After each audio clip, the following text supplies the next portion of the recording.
Hello friends, welcome to my YouTube channel SKG सामान्य ज्ञान। आप हमारे चैनल को सब्सक्राइब करें, बेल आइकन जरूर प्रेस करें। जैसा कि आप हेडिंग देख रहे हैं 12 questions difference created by final answer की। 12 क्वेश्चंस का मतलब 6 मार्क्स हो गया। तो जो प्रोविजनल आंसर की थी और जो फाइनल आंसर की है उसमें मैक्सिमम 6 मार्क्स का या 12 क्वेश्चंस का डिफरेंस पैदा हो गया है। ठीक है, कई लोग जो है वो कमेंट बॉक्स में कमेंट कर रहे थे कि हमारे इतना स्कोर है लेकिन हम जो है वो सेलेक्ट नहीं हो पा रहे हैं। तो किस तरह से, जैसे मैं यहाँ पे 2 उदाहरण दूंगा आपको और उससे आप देख सकते हैं कि कैसे जो है वो एकदम से जो है वो स्थितियां काफी ज्यादा चेंज हो गई हैं। तो मैं तभी सभी को कह रहा हूं कि जो लोग खास तौर पे सिलेक्ट हुए हैं या नहीं भी सिलेक्ट हुए हैं तो फाइनल आंसर की के हिसाब से अपने मार्क्स कैलकुलेट करें और पहले जो आप उनके बनते थे उसके हिसाब से मार्क्स कैलकुलेट करें। तो चीजें काफी कुछ बदल गई हैं। ठीक है, तो उस हिसाब से जो है वो हम डिस्कस करेंगे। दूसरा एक चीज और मैं यहाँ पे डिस्कस करना चाहूंगा कि मेरिट कैसे डिसाइड की जाती है, क्योंकि ये वन टाइम एग्जाम है। जैसे कि कई बार क्या होता है कि जैसे प्री होता है, फिर मेंस होता है, फिर इंटरव्यू होता है। यहाँ पर सिर्फ प्री है, ठीक है, और उसी के नंबर जो है वो काउंट होते हैं फिर सारी। तो उसमें क्या होता है, जो जनरल कैटेगरी है, एक्चुअली जो ओपन कैटेगरी है वो ओपन फॉर ऑल है। ठीक है, मान लीजिए कोई कैटेगरी का कैंडिडेट है SC ST OBC, तो वो जो है वो जनरल की मेरिट में आ सकता है। मान लीजिए कि ओबीसी की 7 सीटें हैं और जनरल की 23 सीटें हैं। तो अगर कोई ओबीसी का कैंडिडेट, उसके मार्क्स जो कट ऑफ मार्क्स है जनरल की उससे ज्यादा हैं, तो वो जनरल कैटेगरी में चला जाएगा और जो ओबीसी का कैंडिडेट है उसको एक एक्स्ट्रा सीट जो है वो मिल जाएगी। 7 उसके या 8 जितनी भी सीटें हैं SC और ओबीसी में जो भी सीटें हैं, तो जितनी उनकी सीटें होंगी उससे एक एक्स्ट्रा, जितने कैटेगरी वाले कैंडिडेट जनरल या ओपन कैटेगरी में जाएंगे उतनी ही ज्यादा सीटें जो है वो कैटेगरी की क्रिएट हो जाएंगी। तो इसमें थोड़ा सा एडवांटेज रहता है वन टाइम एग्जाम में, खासतौर पे जो कैटेगरीज हैं। और कई बार जो है कैटेगरी के ज्यादा कैंडिडेट अगर मेरिट में आ रहे होते हैं तो उस वजह से जो है, क्योंकि 3 टाइम्स ही बुलाने हैं, तो कई बार जो आपको अभी तो लग रही होगी कि भाई हो सकता है किसी जनरल से तो कभी कैटेगरी की मेरिट ऊपर जाएगी नहीं वन टाइम एग्जाम में। कट ऑफ के लिए बुला सकते हैं 3 गुना जैसे बुलाया, तो हो सकता है उसमें लग रहा हो आपको। तो ये सारी चीजें जो है जब आपका फाइनल जो भी रिजल्ट आउट होगा तो उससे आपको काफी सारी चीजें जो है वो क्लियर होंगी। ठीक है, लेकिन जनरल की मेरिट से कैटेगरी की मेरिट हमेशा ही नीचे जो है वो रहती है वन टाइम एग्जाम में। ठीक है, हो सकता है जो कमेंट्स आ रहे हैं मुझे ऐसा लग रहा है कि ओबीसी से थोड़ी सी ज्यादा SC की मेरिट गई होगी, एक आधा नंबर। ठीक है, तो आगे चलते हैं हम। ये जो 12 क्वेश्चंस कैसे जो है वो चेंज हुए और क्या फर्क पड़ा वो जरा हम देख लेते हैं।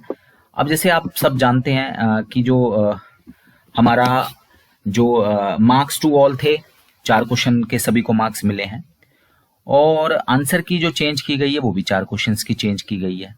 ठीक है, तो डिफरेंस टोटल क्रिएट हुआ है। अब मान लीजिए आंसर की चेंज होने की वजह से कुछ ऐसे कैंडिडेट भी हो सकते हैं जिनको जो पहले मार्क्स मिल रहे थे अब जो है वो मार्क्स नहीं मिल रहे हैं। यानी मान लीजिए किसी का स्कोर जो है 120 था, तो अब हो सकता है उसका 116 बन रहा हो। किसकी वजह से? आंसर की चेंज होने की वजह से। क्योंकि मार्क्स टू ऑल के क्वेश्चन से उनके मार्क्स पे कोई फर्क नहीं पड़ेगा। पहले उनको मार्क्स मिल रहे थे और अभी भी मिल रहे हैं। ठीक है, लेकिन उसके 4 नंबर अगर आंसर की उसकी नेगेटिव तरफ चेंज हो गई है, यानी कि जो आंसर उसने लगाए थे वो चेंज हो गए हैं, तो जो प्रोविजनल आंसर की से अब आपका हो सकता है स्कोर -4 चला गया हो। कुछ ऐसे कैंडिडेट होंगे जिनका स्कोर -4 चला गया हो। मतलब -4 से का मतलब है 4 क्वेश्चन कम हो गया हो, यानी कि -2 हो जाएगा। 4 क्वेश्चन का मतलब 2 नंबर। ठीक है, और कुछ ऐसे कैंडिडेट्स भी हो सकते हैं जिनको 8 प्रश्नों का फायदा हो गया हो। अब वो 8 प्रश्नों का फायदा कैसे होगा? पहले उनको जो है जैसे कि जो क्वेश्चन मार्क्स टू ऑल हैं उनके पहले जो है वो पहले कोई एक आंसर दिया हुआ था। हो सकता है उन्होंने वो चारों क्वेश्चन के आंसर जो है वो ना लगाए हों जो कि पहले आंसर की में थे, तो उनको उसका एक भी नंबर नहीं मिल रहा। लेकिन अब मार्क्स टू ऑल है तो अब वो 4 नंबर उनको वहां मिल जाते हैं, और आंसर की चेंज हुई है तो हो सकता है 4 क्वेश्चन के नंबर उनको वहां मिल जाए। तो टोटल 8 नंबर का उनको फायदा हो सकता है और दूसरे कैंडिडेट को हो सकता है 4 नंबर का नुकसान हो जाए। तो टोटल 12 नंबर का जो है वो नुकसान जो है वो किसी एक कैंडिडेट को हो सकता है। मतलब नुकसान तो जो है वो 4 क्वेश्चन का ही होना है, लेकिन डिफरेंस कैसे क्रिएट होगा। अब मान लीजिए हमारे पास 2 कैंडिडेट हैं, एक कैंडिडेट ए है, एक कैंडिडेट बी है। तो जो ए कैंडिडेट था उसका स्कोर पहले था 128, ठीक है जी, और बी कैंडिडेट का पहले स्कोर था 136 प्रोविजनल आंसर की के हिसाब से, ठीक है। फिर आती है फाइनल आंसर की। अब फाइनल आंसर की में जो बी कैंडिडेट है उसके जो आंसर की 4 क्वेश्चंस की चेंज हुई, उसकी वजह से उसके मैंने कहा था ना आपको 4 क्वेश्चन जो है वो उसके कम हो जाते हैं।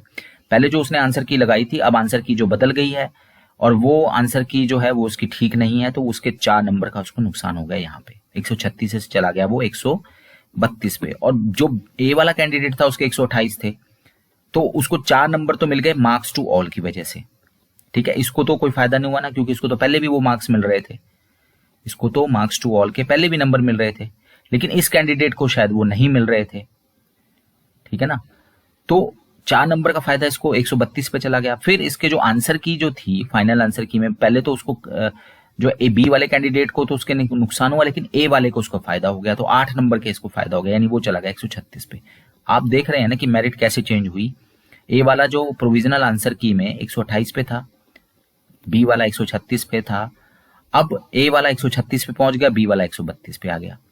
जो 8 नंबर आगे था वो अब 4 नंबर पीछे है, यानी 8 नंबर और 4 नंबर, टोटल 12 क्वेश्चंस का जो है वो फर्क पड़ गया।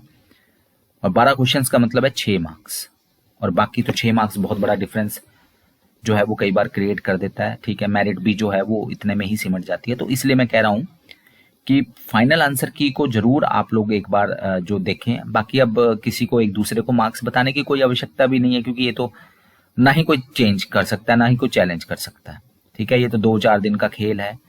15-16 को काउंसलिंग होगी, बहुत जल्दी जो है वो रिजल्ट जो है वो आउट हो जाएगा, ठीक है। तो बाकी यही बताना चाह रहा था मैं कि भी कैसे जो है वो फर्क पड़ा, और बाकी किसको क्या करना है वो सब जो है वो आप देख सकते हैं। ये थोड़ा सा मैंने एग्जाम्पल के द्वारा जो है वो आपको समझाने का प्रयास किया। धन्यवाद, थैंक यू।